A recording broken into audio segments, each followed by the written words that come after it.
Mayor, siguro dahil nalalapit ang eleksyon, napakainit ang usapin dito sa Premier City of Manila. First thing first, totoo bang bangkarote ang City of Manila ng inyong iniwan? Malaking kasinungalingan yan. Yung sinasabi nila na nung umalis daw ako, June 30, 2013, bankrupt daw ang Manila. Ano ba ibig sabihin ng bankrupt? Kung baga sa negosyo, walang pambayad sa utang, di ba? Walang pambayad sa mga empleyado. At magsasara yung negosyo. O yan tinatawag natin bankrupt. Pero sinasabing walang pera. O ito, kumuha ko ng sertifikasyon galing sa City Treasurer, Liberty Toledo. O dated dito, July 4, 2013. Pero as of June 30 ito. Yun ang last day ko 2013. So, ang naiwan kong cash sa Treasurer's Office ay 805,034,207 pesos 44 centavos. Ito firmado yung Treasurer, Liberty Toledo, tsaka yung Assistant City Treasurer, Maria Asmin Talecon. Sa back page, ang city funds nakadeposito sa tatlong bangko, Philippine National Bank, Land Bank at Development Bank of the Philippines. Ang total, 778,049,823 pesos 90 centavos. Firmado ulit yung City Treasurer at Assistant Treasurer. Now you add the 778 million plus and 805 billion. Gano'n total nun? A little less than 1.6 billion. More than 1.5 billion. Kaya natin sinama yung 1,000 O, naiwan kong pera sa June 30, 1.5 billion pesos. Ano sinasabing bankrupt? May nagsisinungaling. O, ito, treasurer nila ito Hindi ko treasurer ito. Ginawa nila ito sa Laguna noong day 1, ng pag-upo nila. O kaya malaking kasinungalingan yan. Alam mo naman, karamihan sa politiko, para siraan ang kanilang mga katunggali o kalaban, kung ano-ano ang sinasabi. Sana, kung magbibigay ng mga press release, total, mga journalist na nandito, puro totoo ang nasasabihin. Opo. Nung pong umalis kayo, nung iniwan ninyo ang City Hall kay Mayor Estrada, magkano po ang pagkakautang ng City Government of Manila? Alam ko merong utang sa Meralco, less than mga I think 280 million. Ngayon, kaya namin hindi nabayaran yun dahil kinukustyon namin yung pagsingil sa city. Humihingi kami ng discount. Ayaw magbigay. Sabi ng mga abogado ko, kung ayaw tayong bigyan ng konsiderasyon, singilin naman natin sila doon sa mga electric post sa kalsada na nakatayo sa lupa ng Maynila that they have to pay. O kaya nandun sa husgado yun. Kaya hindi namin nabayaran yun because of the pending civil suit. So hindi ang kawalan ng pera ng City Government of Manila noon ang dahilan kung bakit hindi binayaran o hindi nabayaran yung kuryente sa Meralco? Oo. Hindi, for the sake of argument, yung sinasabi walang pera. Ang empleyado ng City Hall, mga 12,000 employees. Sumusweldo yan ng agency katapusan, July. Isa gumawa ng pansweldo. Kung sinasabing wala akong perang naiwanan, let's extend it up to December 31, 2013. Saan gumawa ng pinasweldo? Dito sa pera iniwanan ko. Magkano po kayo ng utang ng City Government of Manila? Sa ngayon, hindi ko alam Tatlong taon na akong bakasyon Kaya hindi ko alam kung anong financial situation ng City of Manila. Ano ang sitwasyon ng City of Manila na iniwan nyo? At ano ang situation ng City of Manila, yung public service, health service, at iba pa, ngayon? Alam mo, nung ako alkalde, in-introduce ko yung free services. Lahat ng serbisyong dapat makarating sa tao, libre, walang bayad. Meron tayong 6 hospitals, di ba? 1 for each district. doon sa 6 na hospital na yun, 5 ang aking binuksan, which offers free medical services. Walang bayad sa doktor, walang bayad sa kwarto, at ang gamot libre binibigay. Sila, umupo sila, day 1, sinigil na nila, pinagbayad na nila. Isa pa, yung mga palengke, they place these markets under a joint venture agreement. Alam mo, ang pamilyang bayan, ang nangangasiwa dyan, ang munisipyo o city hall. Kaya tinatawag public market dahil mababa ang mga rentals. O kung mababa ang rentals, ang pagbibenta naman ng mga store holders, mababa rin. Pag tinaasan mo renta, tataasan din nila. O sino maapektuhan? Yung consumer. Yung kolehiyo. We have 2 colleges, PLM at saka City College of Manila na ang tawag ngayon yung Universidad de Manila. Yung PLM, tinatag ni Mayor Villagasyon. Ako naman, binuksan ko yung City College noong 1995.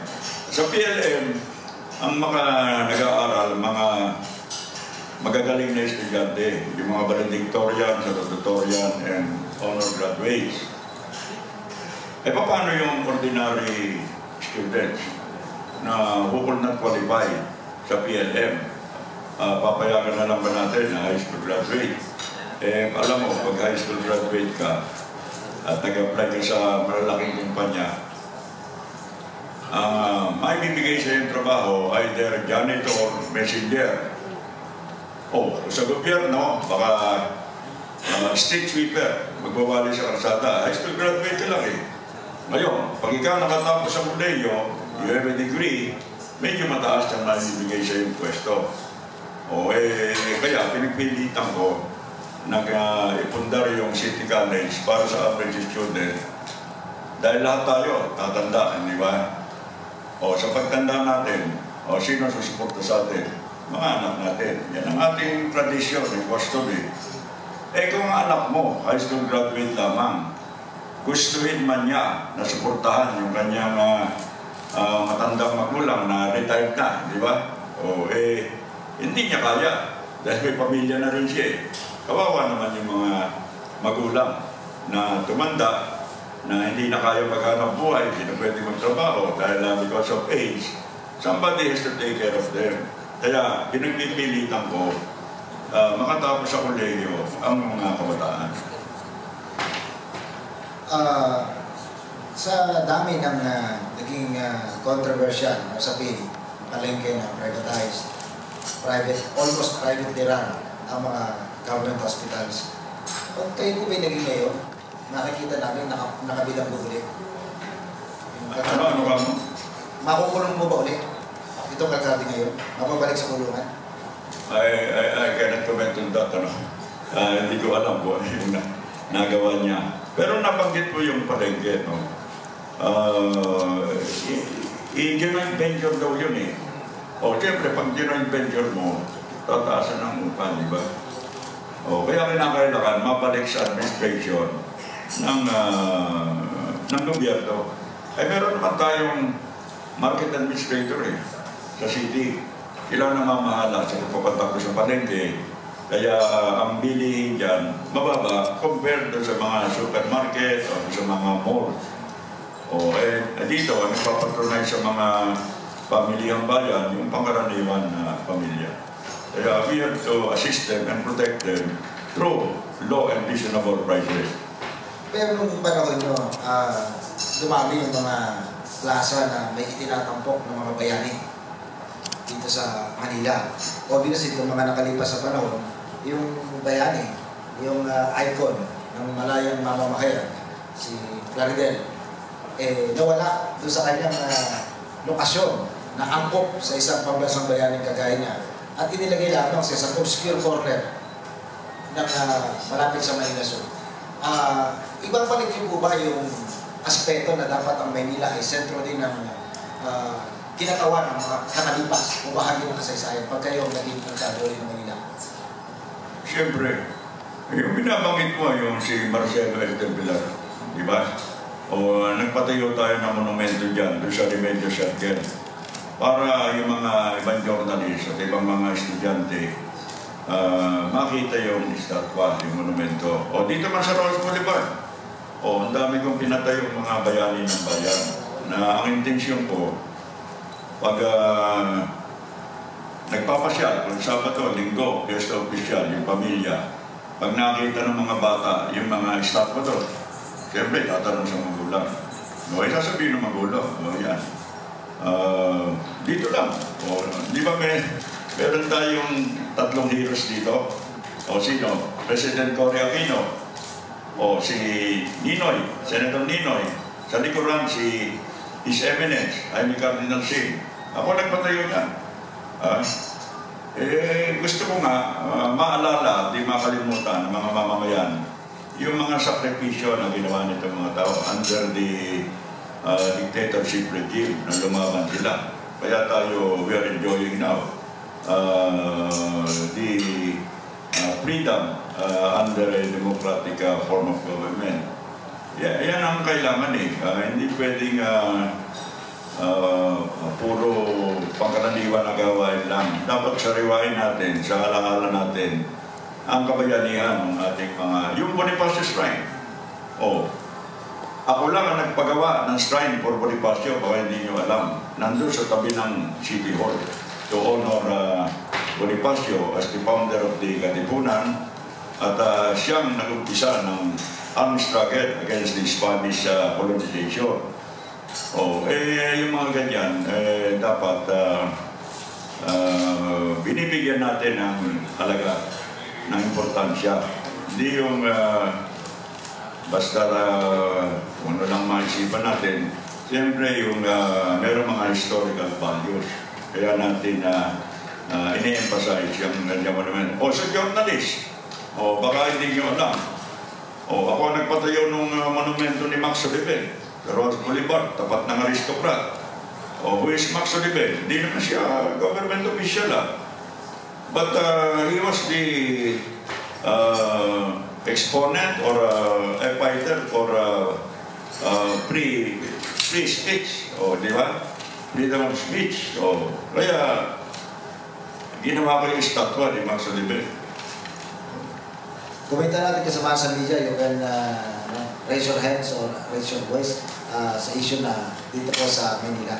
Pagkatapos na po, ibang mga bases na pinigpitan ang pagpasok sa Manila, ibabalik para hindi nang hirapan ng access ng mga taga-Cavite na bumibiyahe papunta na City of Manila o yung mga taga-labas ng Metro Manila pumapalik. Yung mga bases. Kasi nung panahon ni Mayor Estrada, binawalan, nilimitahan na makapapasok.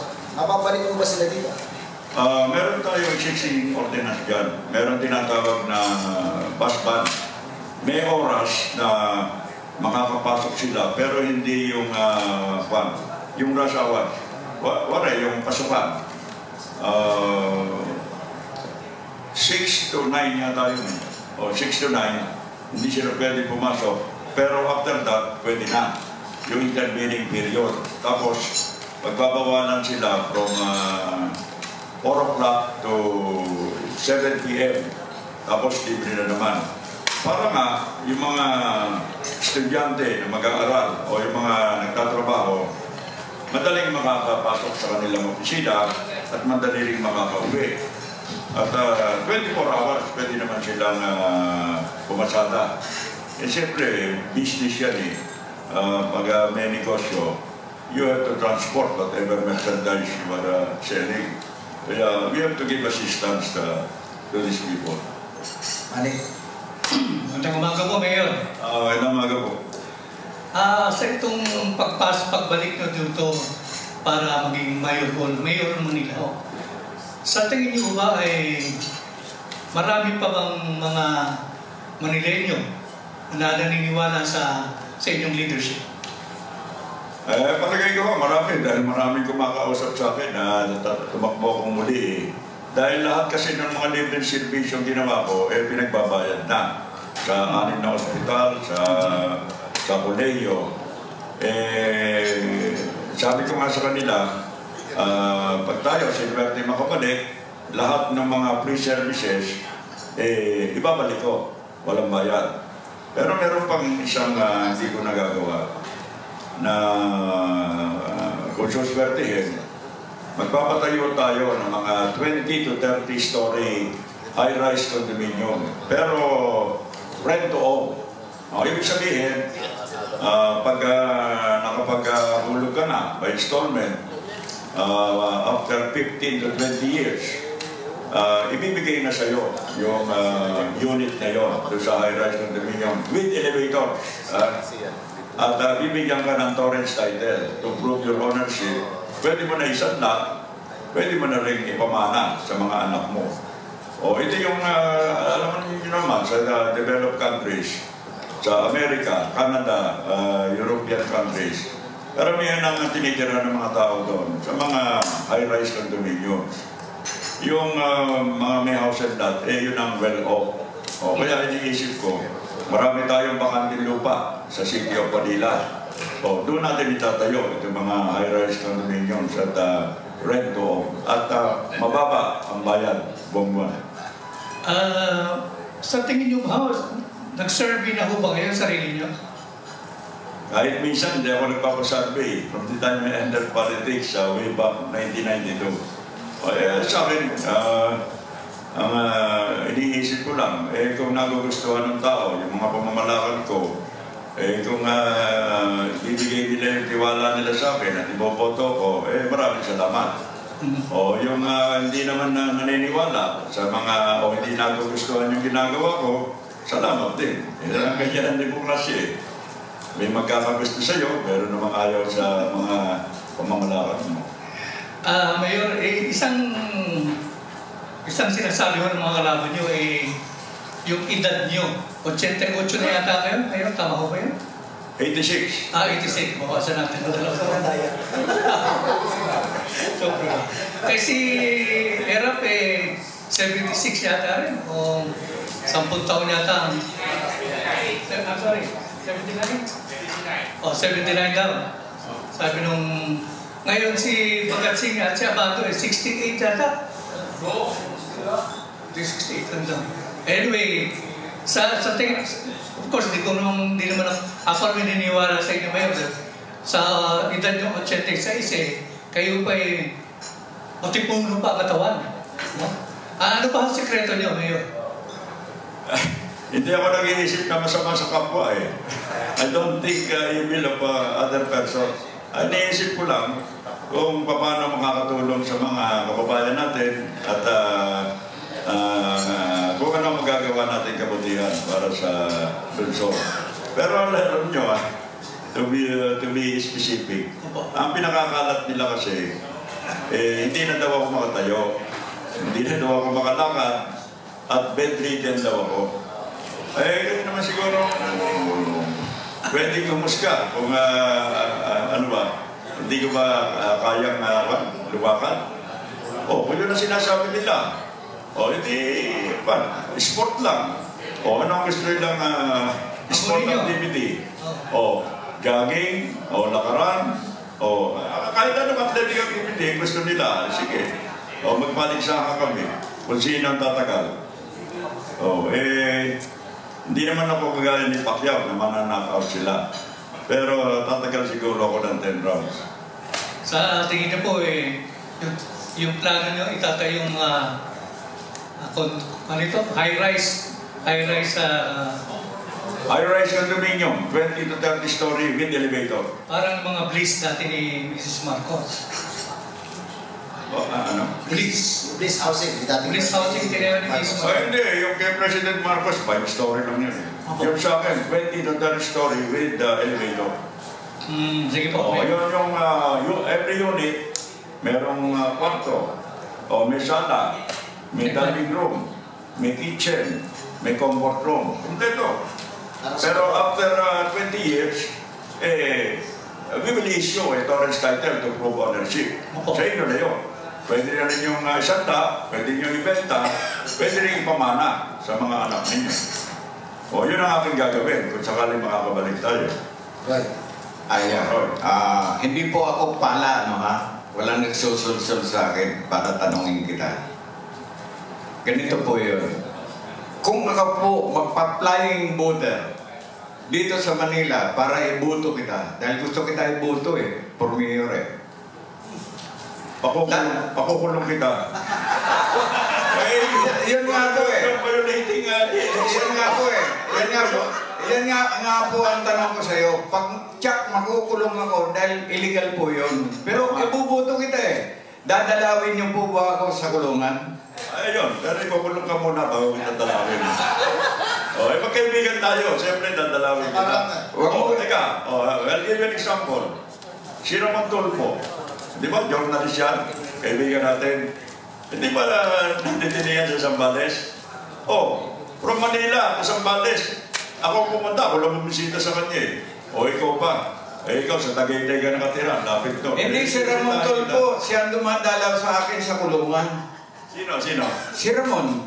Si Ramon Tulfo. Kasi ako po, sir, nakakatulog ako ng mahimbing sa loob ng silda ko. Nakakatulog po ako ng mahimbing sa Makati po Dalawang kaso ko dyan, lahat Nobel Pero nakakatulog po ako. Yung isa po ng kasama ko, paglabas, nasalbigs pa Okay. Ang sagot ni Mayor, sige, salamat po. kinakailangan kang makulong para ikaw ay madalaw. Dahil kung hindi makukulong, walang dadalawin. Okay. Hindi. Kung aanyayahan niya ako sa bahay niya sa Tagaytay. Welcome po kayo. Hindi ko bahay yun. Hindi ko po kaya patayo kahit isang halagi ng bahay ko. Kasi po, nagkakahalaga yun ng mahigit 10 milyon Okay. Sige po. Wala po akong pera para patayo. Magiging kurap ako para maipatayo ko yun. Pero Last two questions. sa bulungan lang po, ipapaliwanag ko sa inyo kung paano ako nagkaroon ng bahay. Sige, papaliwanag ko. Alam ko kung paano ka nagkaroon ng bahay. May nagregalo sa iyo. Okay. Hindi sa corruption. Joey. Huwag mo nasa iyo kung gusto mong sabihin Hindi, huwag na po. That's too private para pag-usapan dito. Okay po, ganito. So, maliwanag po, gusto kita ibuto for mayor, kaya lang po makukulong ako pag nag-flying voter ako rito. Mabuhay po kayo. Thank you. Salamat sa intention mong iboto. Joey ng Radyo Agila. Pero kung lalapag ka lang sa batas para iboto ko, ang payo ko sa iyo, huwag na. Huwag ka na lumabag sa batas. Because the law applies to all. Otherwise, none at all. Kaibigan kita. Mayaman ka, mahirap, magaling ang ulo mo, pag lumabag ka sa batas, tatamaan ka ng batas. Last two questions, ha? Magandang umaga po, Mayor Joey Dizon po. Maraming nagulat, itong mga matagal naging kritiko nyo si dating Mayor Lito Atienza at ngayon ay congressman. Pero itong mga nagdaang mga araw ay kayo po ini-endorse na at tinutulungan mismo kayo ni Congressman Atienza. Ano po kaya naging agenda niya sa inyo? At bakit nagkaganyan? Ako yung nagpapasalamat naman kay former Mayor Lito Atienza, now Congressman, di ba?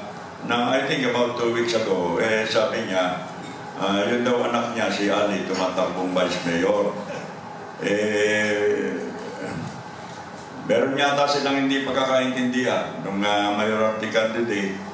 Sabi niya, isi-shift daw niya ang tulong niya sa candidacy ko.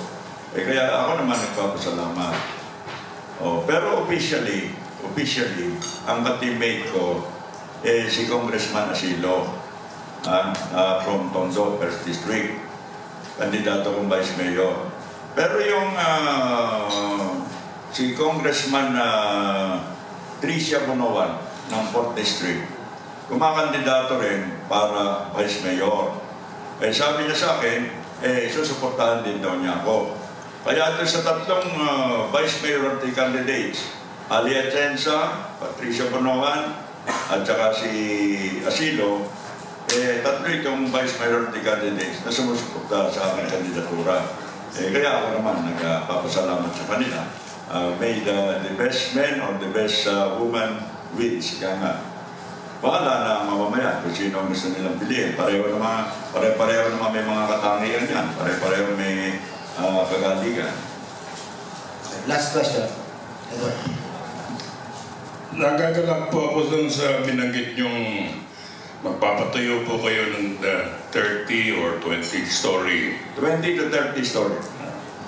Pero hindi po ba may ordinansa po dito sa Maynila na binabanggit hanggang 7 lapag lang ang pwedeng ipatayong building. At sapagkat kayo po ang nagbigay ng order doon sa administrator na to follow the national code instead of the city ordinance of 5 stories only. Kayo ba'y i-amendahan po nyo itong ordinance na ito? Ano? Hindi na.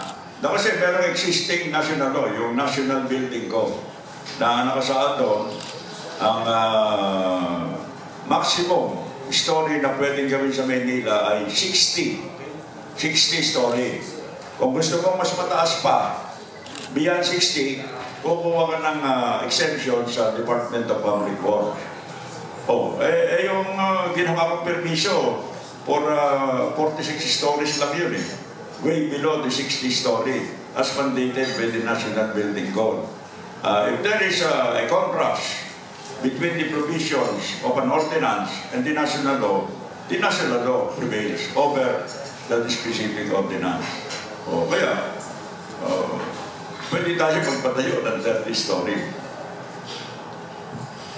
In other words, Mayor, the ordinance of Manila should have been amended long time ago.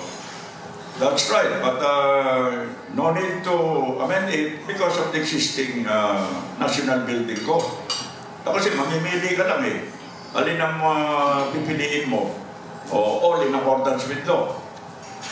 Pero kung ang porsyonado mo na amendahan yung ordinansa, pwede rin naman amendahan yun. Pero it cannot go beyond 60 story. Yun ang national law eh. The reason I am referring to this, Mayor, is because the city of Manila failed to exist business-wise compared to that of Makati because of the ordinance that was existing here in the city. That's right.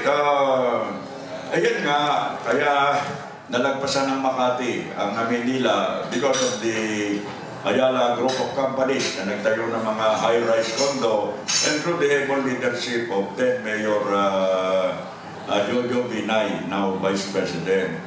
Kaya kung sinunod natin strictly yung provision ng city ordinance, manalagpasan na talaga Maynila. Kaya nga umahabol kami. Ngayon, ang dami ng matataas na condominium sa Maynila. Di ba? Dami na, simula ng convince ko because I gave them the permit to construct these high-rise buildings. Manila is the capital of the country. Tapos tayong walang mga high-rise condos, dapat comparable tayo sa mga high-rise condos sa ibang city. With that, anong question? Mayor, sa inyo po huling kanawagan sa mga taga-City of Manila. Itong huling Monday, bagong eleksyon. Salamat, Ariel. Ako ay nananawagan sa lahat ng mamamayan ng Manila. We will be holding the national elections this coming May 9. So, take it over. Scrutinize all the track records of candidates at yung mga sinasabi nila. Kayo lang naman ang pwedeng umusga doon eh. Kung inaakala ninyo, isang particular na kandidato, karapat-dapat sa inyong pagtitiwala, so be it. Pero as a member of the Liberal Party, I'll take advantage of the situation. Ang kandidato namin sa presidency, si Mar Rojas. Vice presidency is Robredo. Down the line yung mga senador. Pero sa senator, meron din akong gustong ipaglaban. Pero yung mga incumbent, okay naman lahat yun eh. Kaya